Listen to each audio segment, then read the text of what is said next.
If we do take time to consider the past,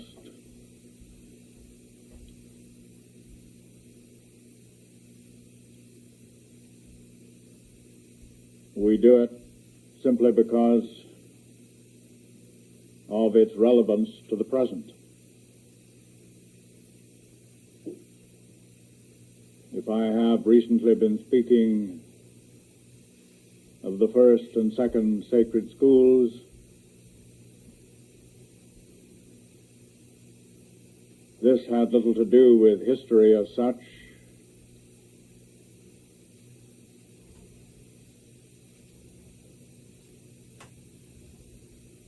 but rather with the refocalization of the truth relating to the first and second sacred schools at this present time in our immediate experience. The same is true if I have spoken more particularly of the Master when he was on earth in the form of Jesus.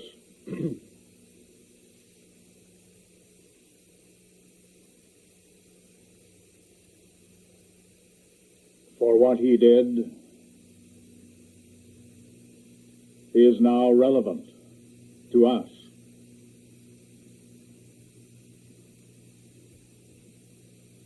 And to the whole world.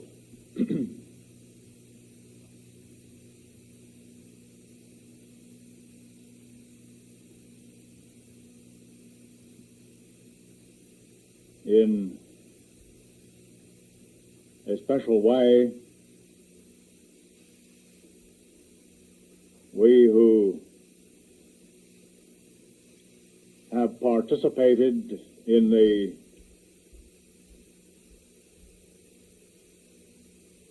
cycle of the third sacred school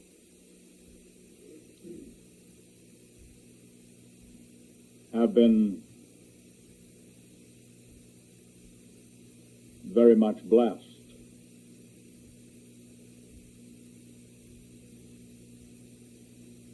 We have found ourselves in a protected situation.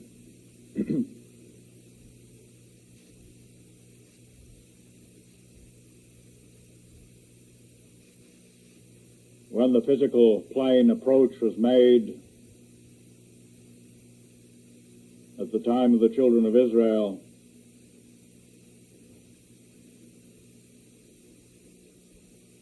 there was a direct confrontation at that level with many other people who were functioning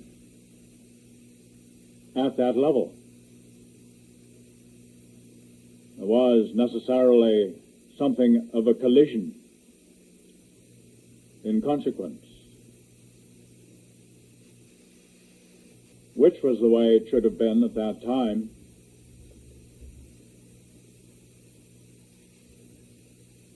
But it engendered a great deal of violence and stress.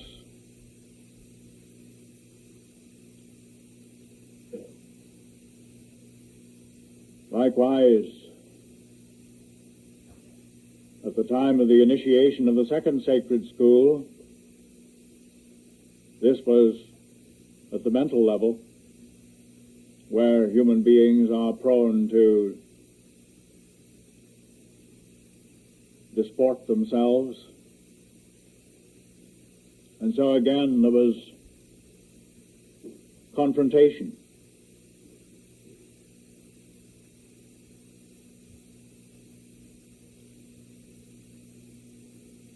But the spiritual expression plane approach, the third plane approach,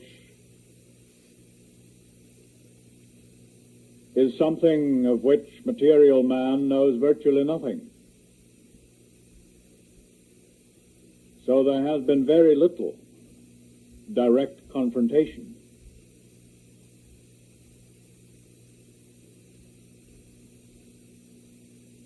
Consequently, there has been the opportunity to allow the development of what has emerged in this protected circumstance. We have been able to go about our business without excessive interference because what we were doing didn't seem as though it amounted to very much,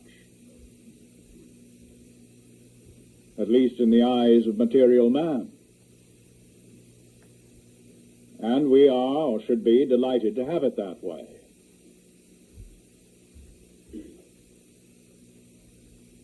We begin to know what it amounts to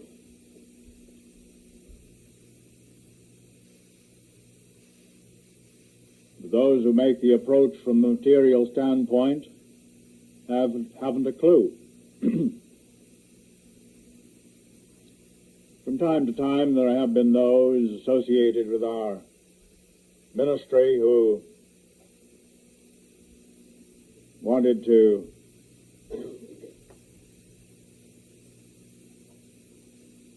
jump into some sort of a confrontation, get into an argument, for instance.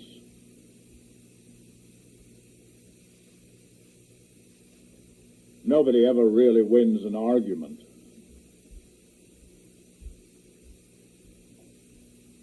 Any more than anyone wins a physical battle. The war goes on in either case.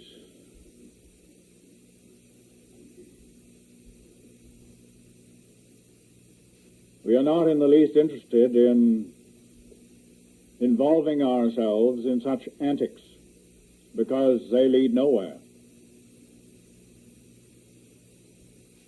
This is the realm of material man divorced from spiritual man. It is a realm that was described as relating to the great red dragon in the book of Revelation.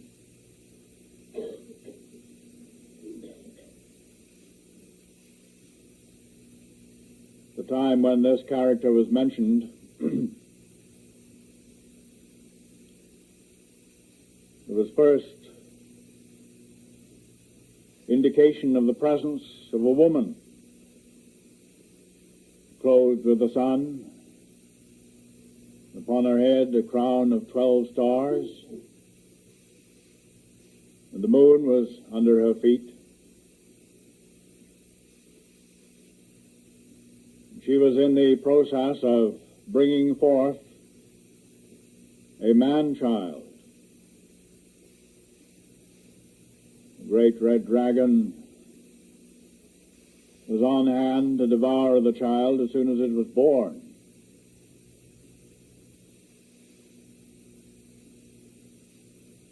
However, in this instance, he didn't succeed.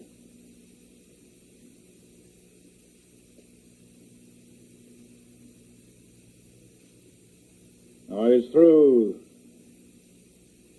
the woman that the reappearance of spiritual man on earth is made possible.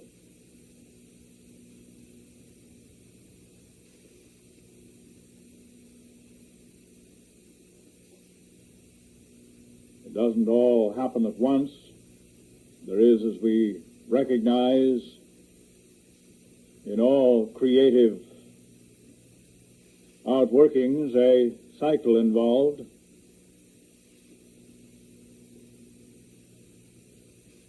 We know something of this in our own experience, individually speaking, and also we are aware of its significance collectively speaking.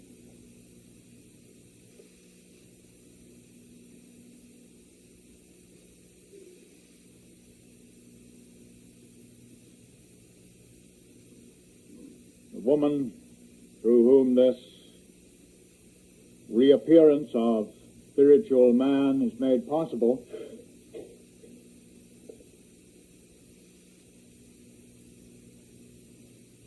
was given 2 wings of a great eagle that she might fly into her place in the wilderness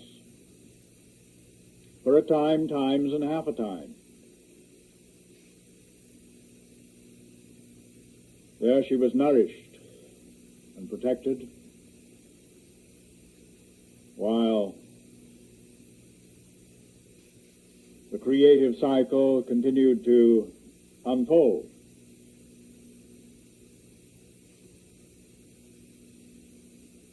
We can see this as relating to what has occurred and is occurring within the range of our own experience. I have already mentioned the protection that has been present by reason of the spiritual expression plane approach. The 2 wings of the great eagle signify something in this regard. The ability to function at the level of the spiritual expression plane.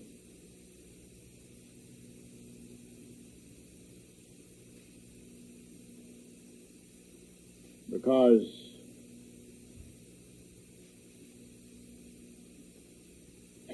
the dragon didn't pay too much attention to what seemed to him to be of no particular moment. The woman has been safe in the wilderness in her place.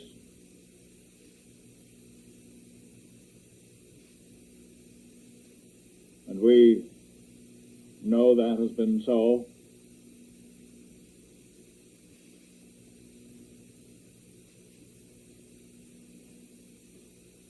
It is said that he did cast out a flood of water to sweep the woman away, but the earth helped the woman and swallowed up the flood. Now, it's certainly true that there has been a tremendous multiplication of all kinds of isms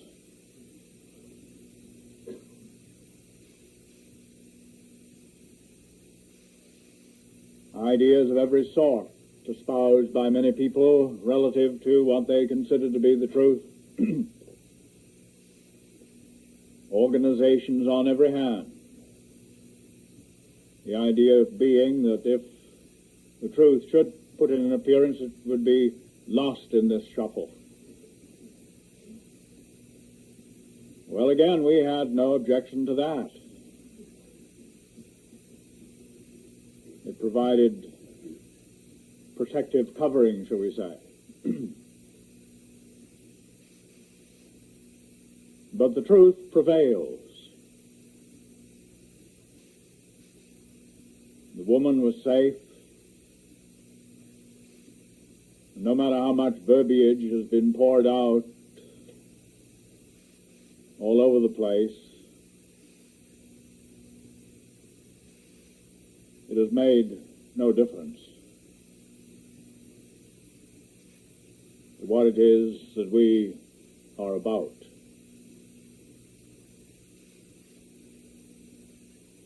We have been in position to go quietly about our business.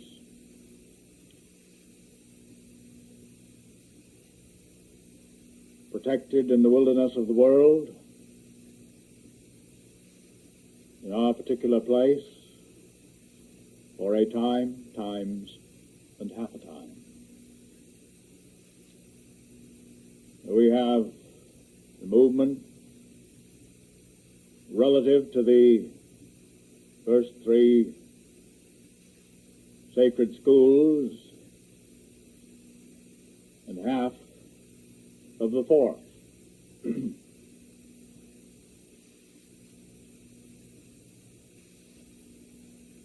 Time, times, and half a time.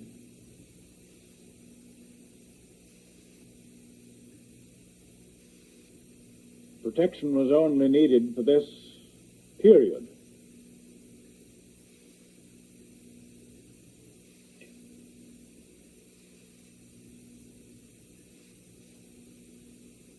because material man has no ability to do anything beyond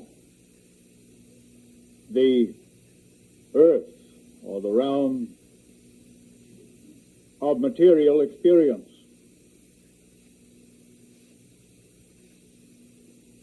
He is, in fact, limited to the first two planes.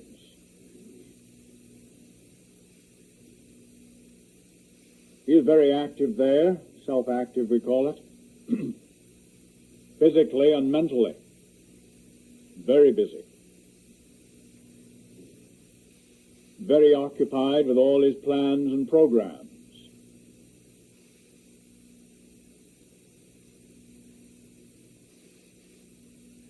These plans and programs operate on the basis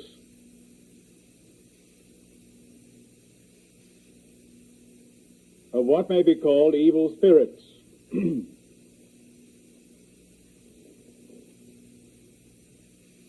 principal two we have noted are fear and greed. As long as human beings can be caused to jump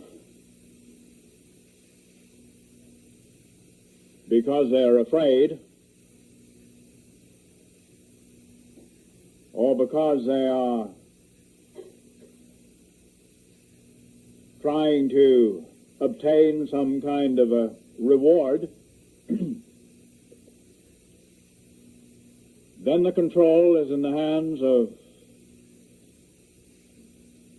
what is portrayed by the great red dragon.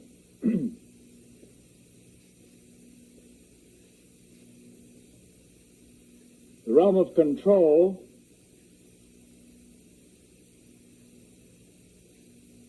is symbolized by the heaven. In the true state, control on earth proceeds out of the heaven, the true heaven.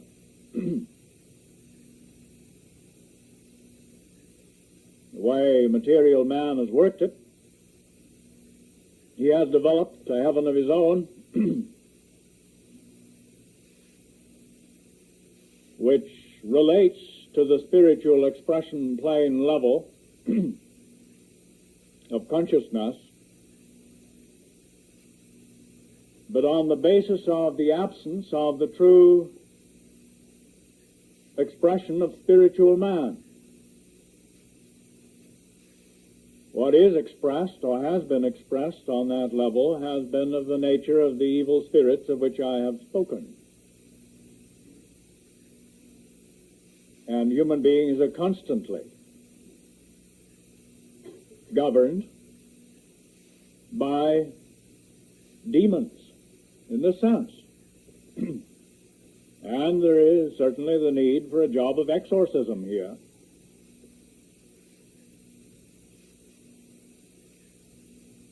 But exorcism is not a matter of getting into a battle with the devil.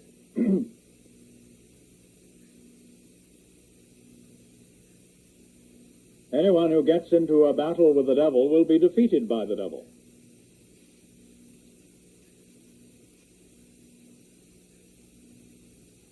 The one thing he can't stand is to be ignored.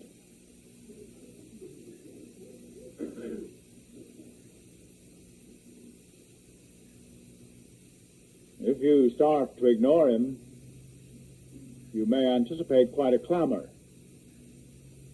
to get your attention. All of them have been used in the spirit of shame, because material man is ashamed, whether he realizes it consciously or not.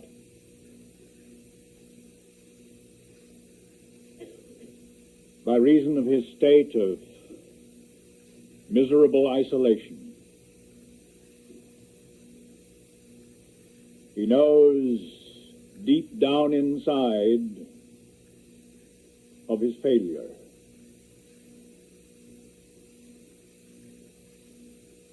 He tries to hide it. And I suppose the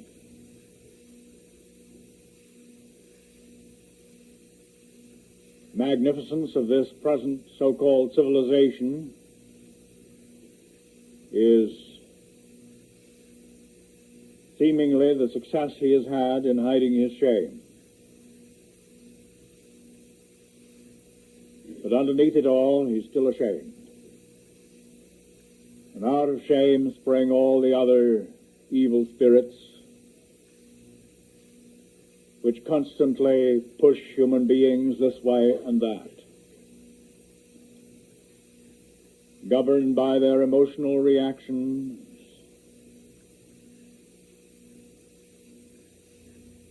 to the circumstances around them, particularly toward other people.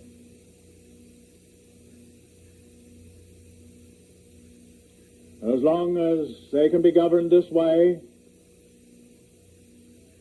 the great red dragon is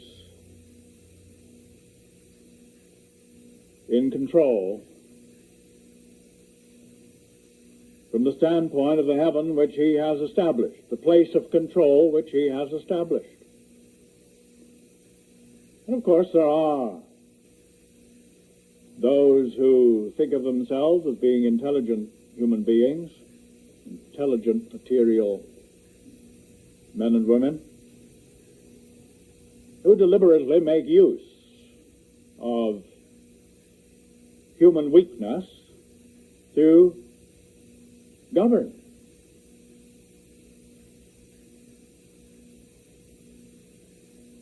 Perhaps in the case of many of the politicians, for instance, who are rather low in the ladder, the hierarchy of government in the world, don't realize what they're doing. But when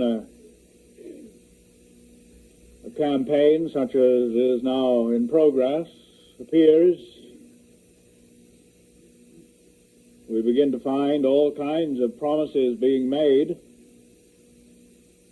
what this person or that person is going to do, or this party or that party,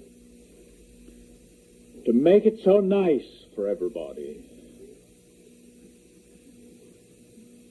Well, this relates to greed on the one hand, and if you don't let us go to work, you well may be afraid of what's going to happen on the other. And of course, the politicians are not the only ones who work it this way.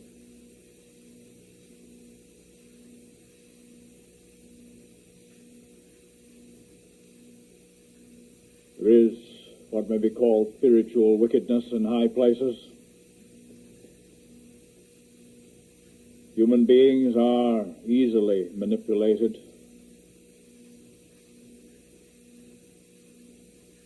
And they go cheerfully to their own doom, imagining that they are really acting on the basis of their own independent thought.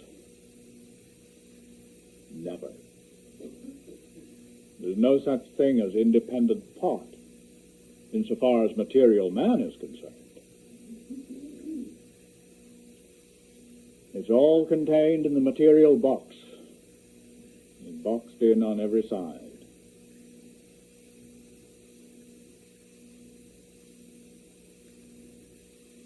We certainly do not look for solutions from any aspect or level of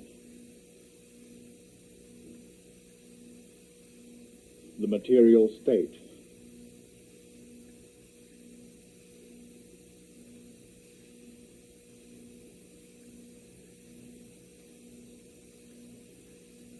All this is going on. You see it on every hand. and we find ourselves probably still touched in various ways by what is going on. And we are invited to respond to these things. In fact, if we don't, we are considered to be worthless. We must, after all, have an opinion about all the current issues. Why would we need to have an opinion about them? They mean nothing. They're all part of the material state, which is in the process of disintegration. We shouldn't be too much concerned with trying to patch it up.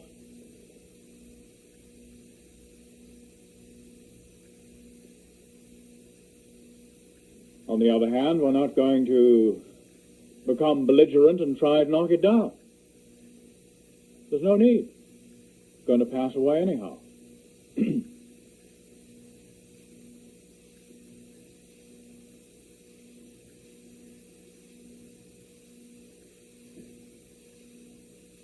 So the woman, the means by which spiritual man appears once again in material form on earth, is protected for the period of time necessary to allow spiritual man to appear adequately in material form once again. And in that process, of course, the great red dragon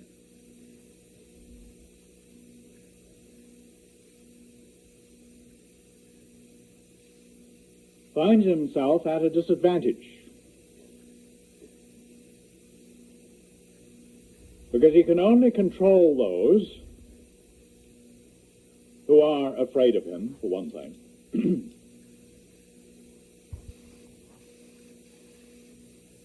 And for another, hope, by following his lead, to get something out of it.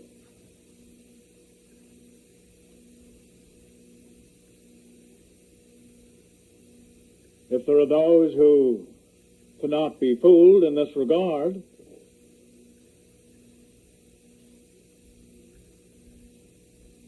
and who are not afraid, regardless of what happens, then he has lost his control. And if he has lost his control, he has been put out of heaven.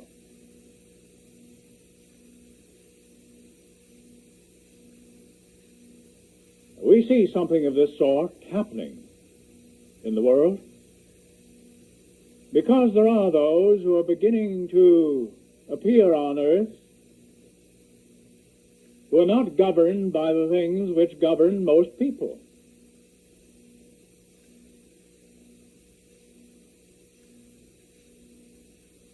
We're not governed by the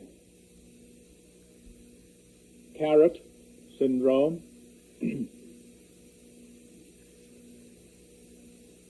nor by the whip syndrome.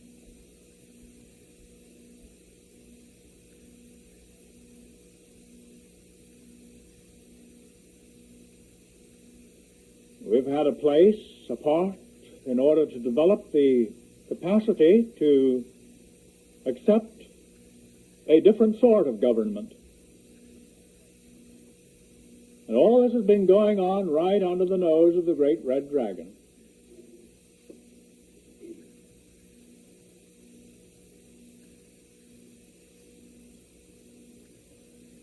Because he doesn't really know very much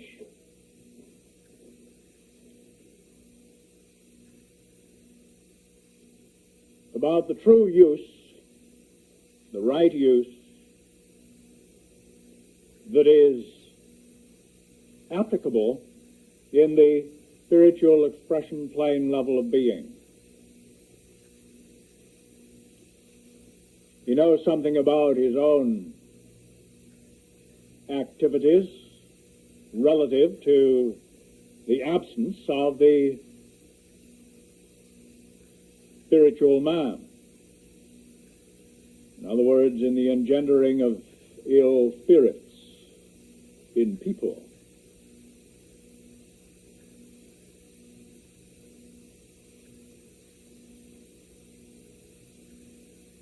So he is cast out of heaven, to the extent that the new true control is governing in the lives of human beings, some human beings.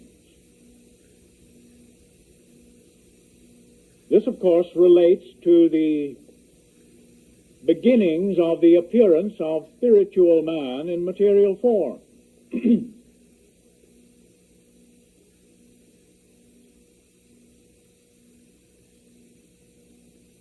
The shift of identity from material man to spiritual man comes in the times and half a time.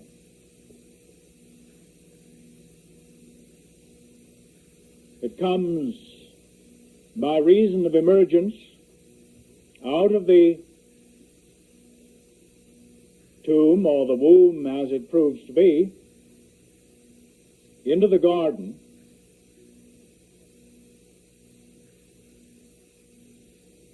which is the beginning experience of the fourth sacred school. The fourth sacred school relates to spiritual man.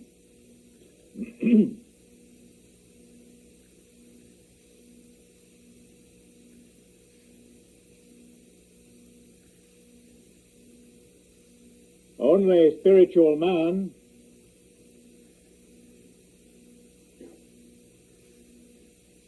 is a graduate in the fourth sacred school. By no means can material man get in there.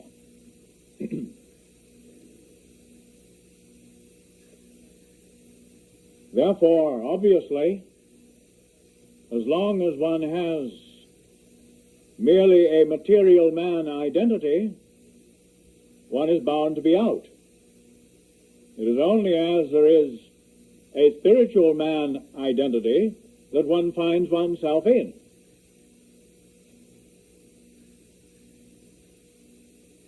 It isn't really a matter of graduating. It's simply a matter of being.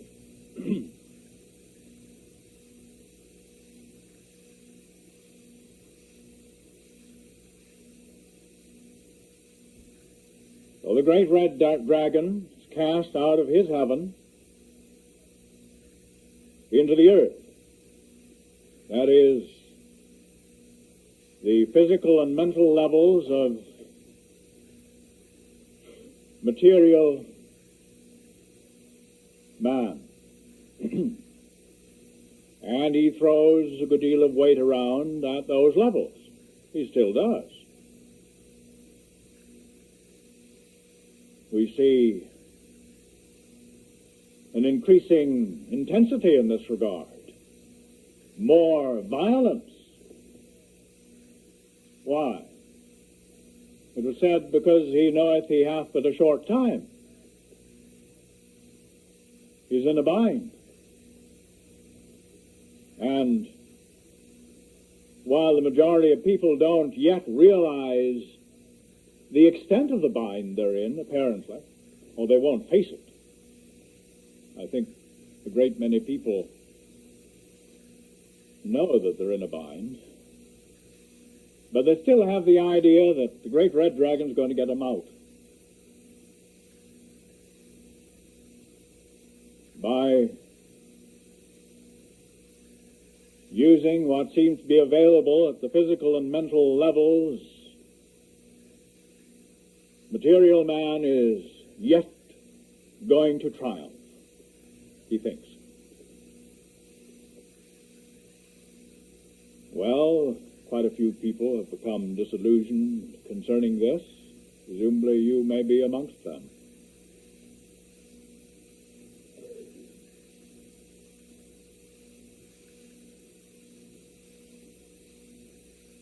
And to the extent that you have experienced a new identity, in other words, a new control in your living, you know that the dragon hath but a short time.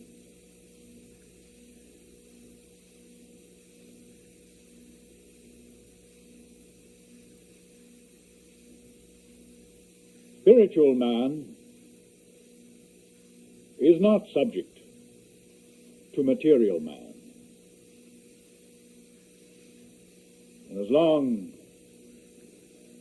as we find ourselves in a situation where material man is capable of taking control,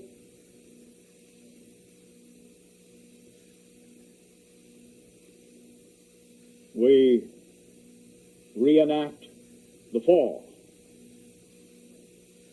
We are cast out of heaven into the earth, and sometimes we come down with a bang. We find ourselves struggling desperately in the physical and mental realms of being. It's very confusing. And it's a realm of despair, really, isn't it? Because we know better. We've seen something more. And if we get back in there, it's just terrible. If one's always been there, it's bearable, I suppose. But if you come out at all and get back in, oh my.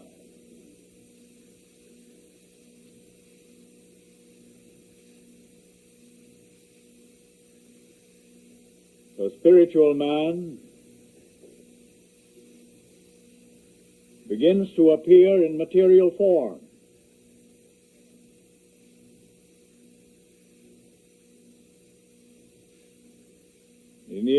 In the initial stages, of course, there is an inadequate expression and evidence of spiritual man. But if there is anything appearing, we begin to realize that he's there.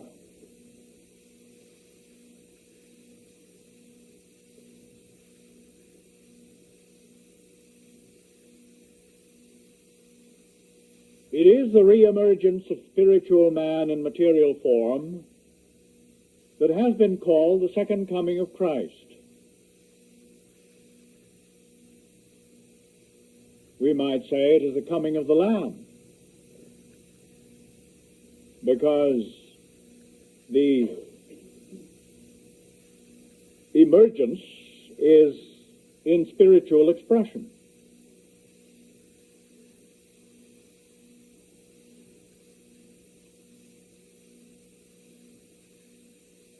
The evidence of the presence of spiritual man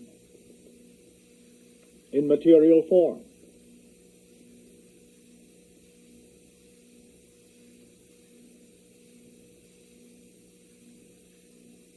Now, this is something which relates to individual experience, of course, but is also something that is working out on the larger scale.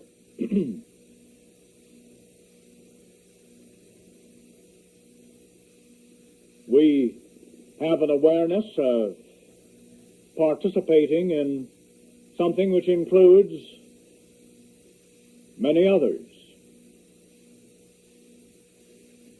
There are many others with us who also have a consciousness of being included.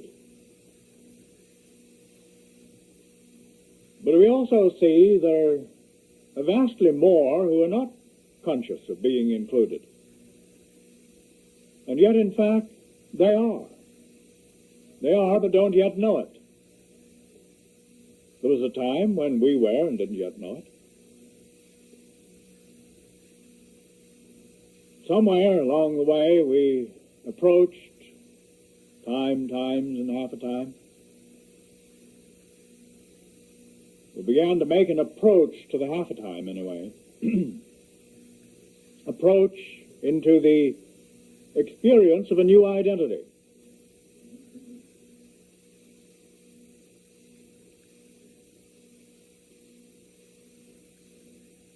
What was really happening, of course, was that the veil was thinning out, and we were becoming aware of what was already the truth. The spiritual man is present. How many millions of human beings down through the ages have gone unhappily through what they called life,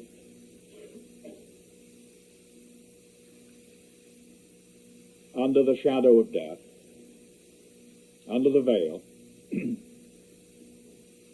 with no awareness of spiritual being.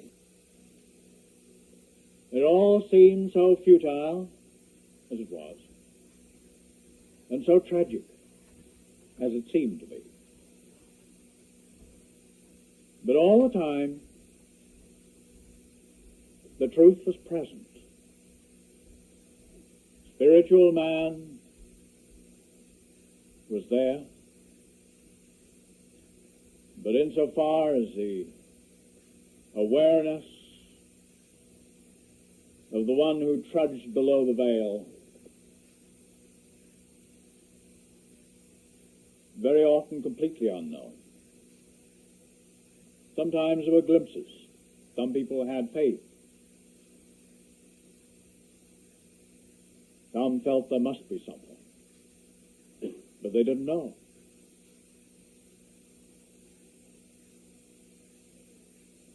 Material man's existence of not knowing is bound to be misery. What a wonder in heaven when we begin to know. When we begin to awaken to the spiritual man identity. I am.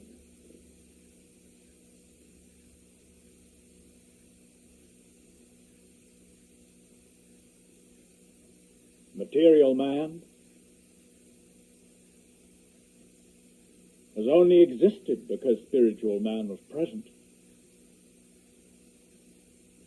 But that existence has been such a limited thing, such a distorted thing.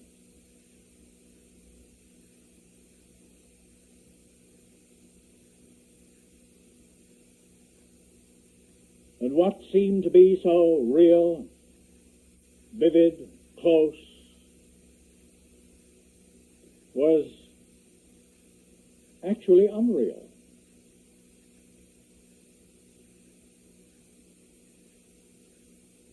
To what extent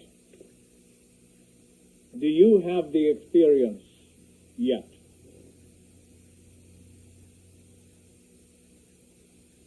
of material things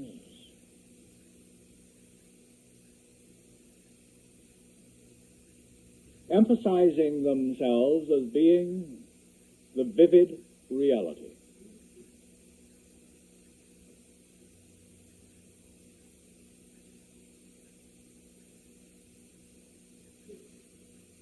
There's a change of consciousness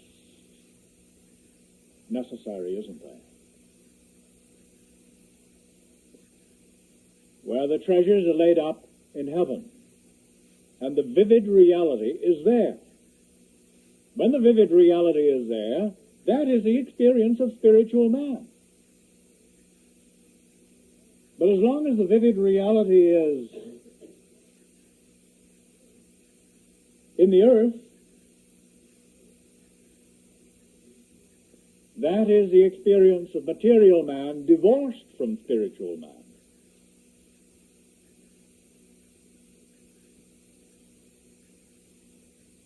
But if you have the experience of spiritual man, material man is also present.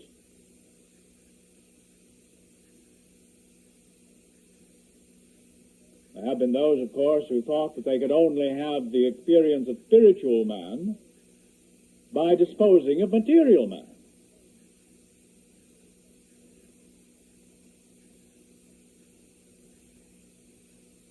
That is not what is required, obviously.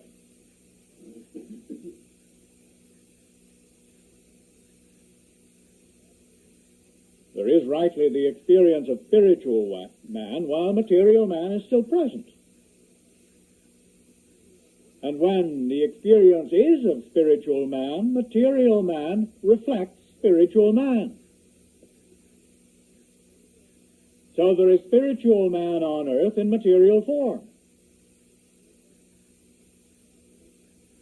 And that is man. That is the reality of man. That is man, the living soul. All this has been unfolding in the creative cycle. We have begun to be aware of that unfoldment. We begin to see it. And we begin to understand something with respect to it.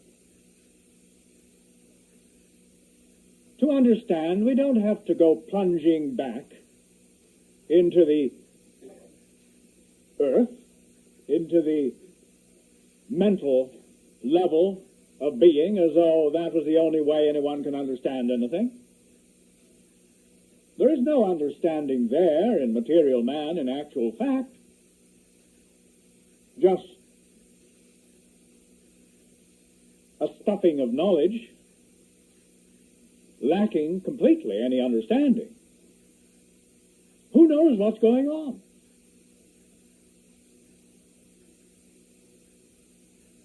Because there is something going on, as we recognize, far beyond what material man supposes. All his efforts to make the world tick are proving to be futile. The clock's running down.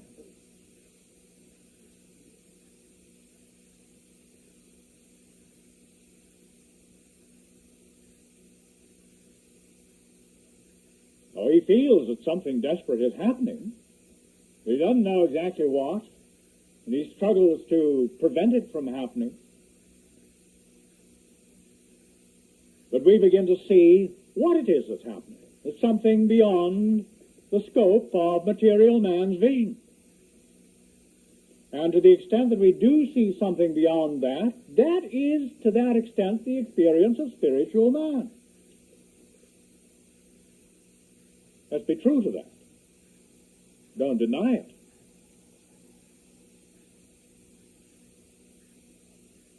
And don't return to the vomit of material man.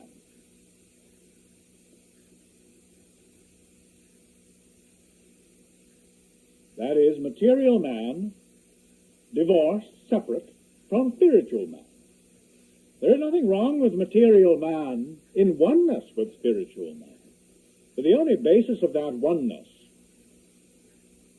is for material man to yield to spiritual man. That's the only way it works. Material man can't take charge and command spiritual man to put in an appearance.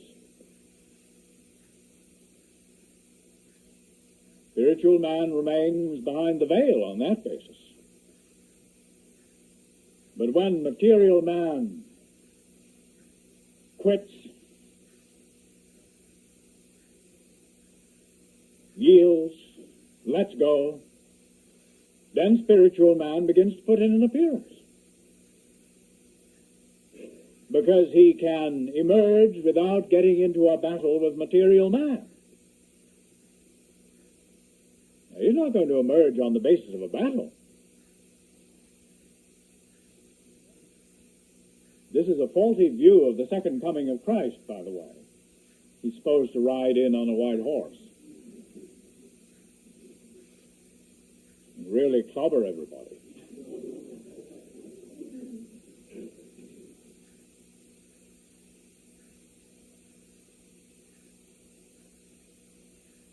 In In an hour that ye think not, the Lord comes. The experience of spiritual man reappears.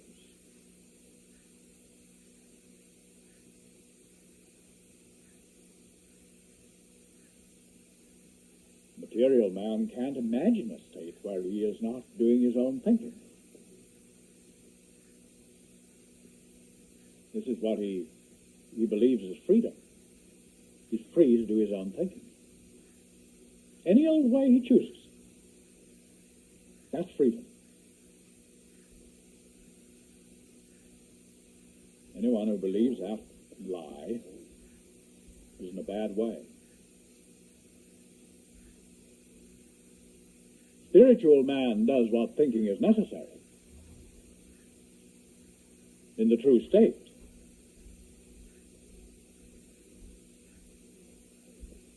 The material facilities may be used to this end, but it's still spiritual man on the job. And material man follows whithersoever he goeth.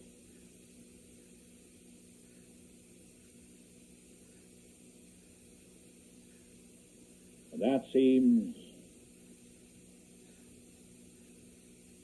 a condition worse than death to material man.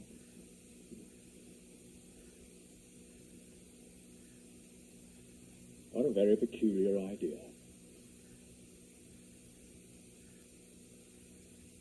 To share the freedom of spiritual man is thought to be a fate worse than death. Otherwise he wouldn't have insisted upon dying all this time.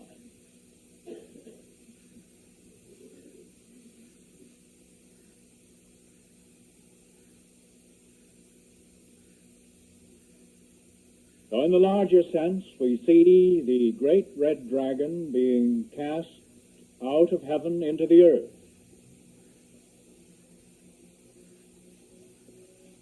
And he has been overcome by the blood of the Lamb. The Lamb, spiritual man in spiritual expression through material man.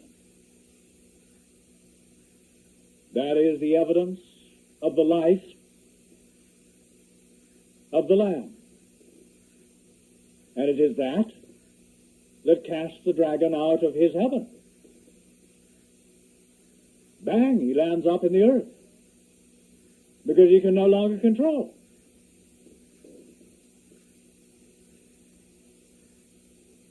As long as he can control you by putting a material squeeze on you, then he has you in his pocket. And in his pocket you're not free.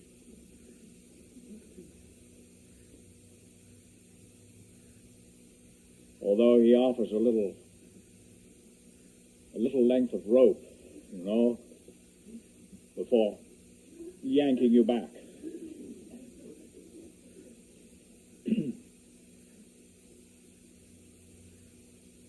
Oh, people delude themselves.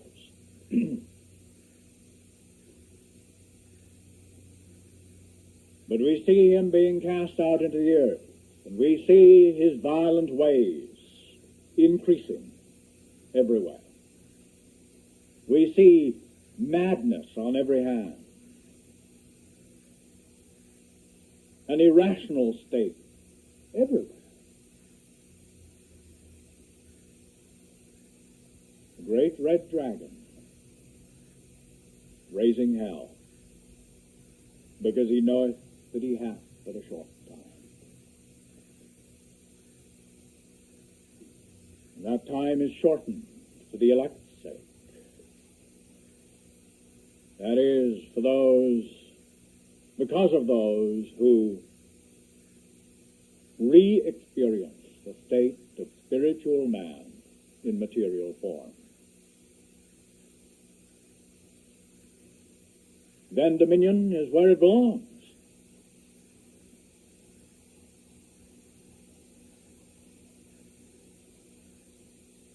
And Material man, separate from spiritual man, eliminates himself.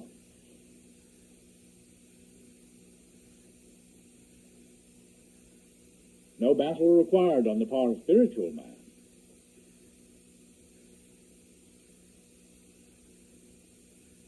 He simply stands by.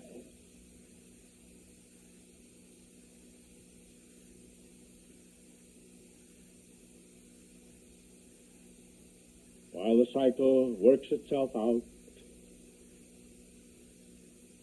both in its descending aspect and in its ascending aspect.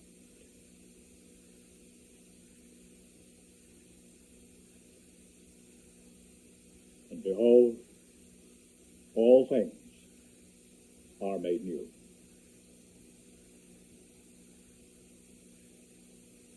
How richly blessed we have been, and still are, to be so enfolded in the protective care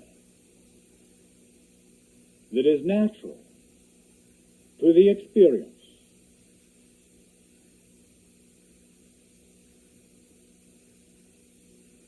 in the holy place.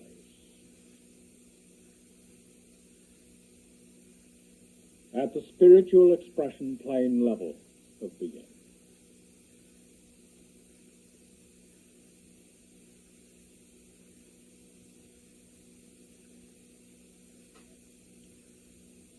As long as we remain in the holy place, we may hear the dragon going about outside, but he can't get in. The only way he can get at us is by enticing us out of the holy place. And he will extend some blandishments, no doubt, various kinds. You still have the experience of that, I'm sure, occasionally.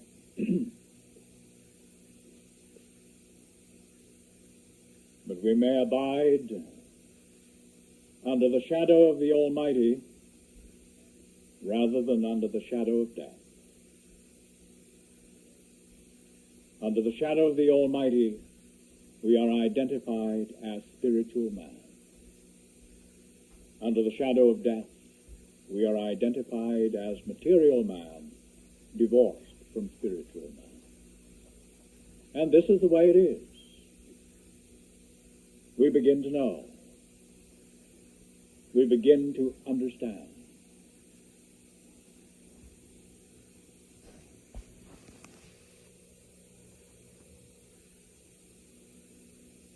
Let us move with assurance